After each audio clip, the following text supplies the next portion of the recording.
অনুদান পাঠাচ্ছে শি জিনপিংয়ের দেশ। 2 বছর আগে প্রস্তাবিত প্রকল্প বাস্তবায়িত হতে চলেছে ইউনূসের জমানায়। আরও কাছাকাছি বাংলাদেশ, চীন। কিন্তু কোন কাজের জন্য টাকা পাঠাবে বেইজিং? জানা গিয়েছে চীনের অনুদানে হাসপাতাল নির্মাণ করবে বাংলাদেশ। কিন্তু কোথায় হবে হাসপাতাল? কত টাকা অনুদান দিচ্ছে চীন? দর্শক, বিস্তারিত জানতে পুরো ভিডিওটি দেখুন। চলুন মূল পর্বে। মোহাম্মদ ইউনূসের অন্তর্বর্তী সরকারের আমলে চিকিৎসার প্রয়োজনে চীনের দিকে ঝুঁকতে শুরু করেছে বাংলাদেশ। 1 বছর আগেই এই প্রবণতা শুরু হয়েছে। এবার বাংলাদেশে হাসপাতালও তৈরি করছে চীন। ভারতের সীমান্তবর্তী এলাকা নীলফামারীতে চীনের অনুদানে 1000 শয্যার একটি অত্যাধুনিক 10 তলা বিশিষ্ট বাংলাদেশ চীন মৈত্রী জেনারেল হাসপাতাল নির্মাণ হতে যাচ্ছে।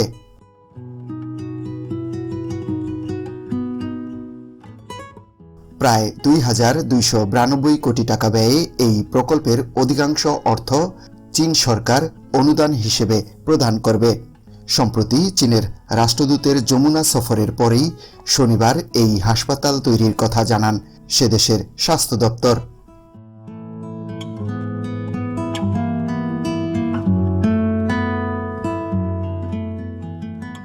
জানা গিয়েছে এই বিশেষ হাসপাতাল তৈরিতে বাংলাদেশি মুদ্রায় মোট বরাদ্দ হয়েছে 2292 কোটি টাকা, যার মধ্যে চীনের সরকার দেবে 2219 কোটি টাকা, বাংলাদেশের সরকার দেবে বাকি 73 কোটি টাকা। 25 জানুয়ারি 2026 জাতীয় অর্থনৈতিক পরিষদের নির্বাহী কমিটির একনেক সভায় উঠেছে 2028 সালের মধ্যে শেষ হবে হাসপাতাল বাস্তবায়নের কাজ। এই হাসপাতালে ভবন হবে 10 তলা। মূল হাসপাতাল ভবনের পাশাপাশি নার্সদের জন্য থাকবে 6 তলা ডরমিটরি। অন্যান্য কর্মচারীদের জন্যও পৃথক একটি ভবন, সেটিও 10 তলা করা হবে। থাকবে হেলিপ্যাড, থাকবে বজ্র ব্যবস্থাপনা এবং automated ambulance system.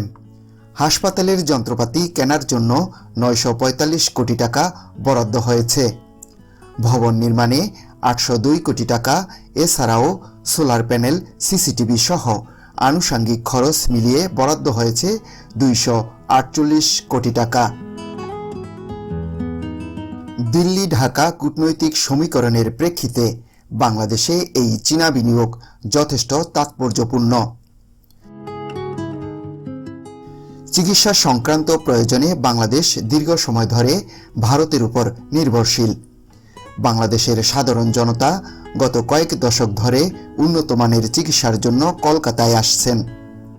Medical visa নিয়ে কলকাতার বিভিন্ন হাসপাতালে চিকিৎসা করাতে আসেন তারা।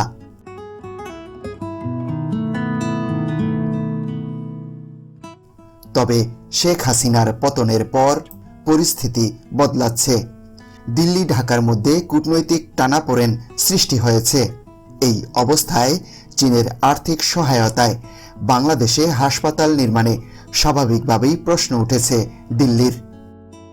তাহলে কি চিকিৎসা ক্ষেত্রে ভারতের উপরে নির্ভরশীলতা কমাতে চাচ্ছে দেশের অন্তর্বর্তী সরকার?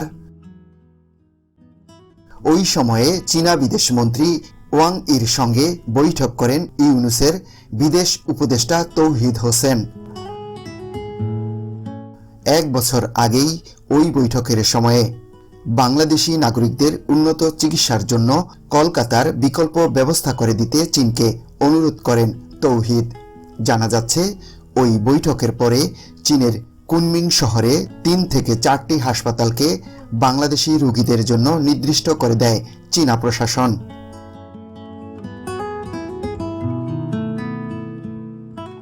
এবার চীনা অনুদান নিয়ে একটি 10 তলা হাসপাতালও তৈরি করছে বাংলাদেশ। হাসপাতাল তৈরি হবে নীলফামারীতে। এই এলাকাটি বাংলাদেশের উত্তর পশ্চিম প্রান্তে। ভৌগোলিকভাবে ভারতের শিলিগুড়ি করিডোর বা চিকেন নেক্স এর থেকে এর দূরত্ব খুব বেশি নয়। কয়েকদিন আগে তিস্তা নদীর ভাঙনে ক্ষতিগ্রস্ত মানুষের দুঃখ দুর্দশা সরেজমিনে দেখতে বাংলাদেশের রংপুর কাউনিয়া উপজেলার ভাঙনপ্রবণ এলাকা পরিদর্শন করেন ঢাকায় নিযুক্ত চীনের রাষ্ট্রদূত ইয়াও ওয়েন। প্রিয় দর্শক, আজ এ পর্যন্তই। ভিডিওটি ভালো লাগলে লাইক দিন, শেয়ার করে অন্যদেরকে দেখার ও জানার সুযোগ করে দিতে পারেন। কমেন্টস করে জানাতে পারেন আপনার মতামত। চ্যানেলটিতে নতুন হয়ে থাকলে সাবস্ক্রাইব করে আমাদের পাশেই থাকুন। ভালো থাকুন, সুস্থ থাকুন। আল্লাহ হাফেজ।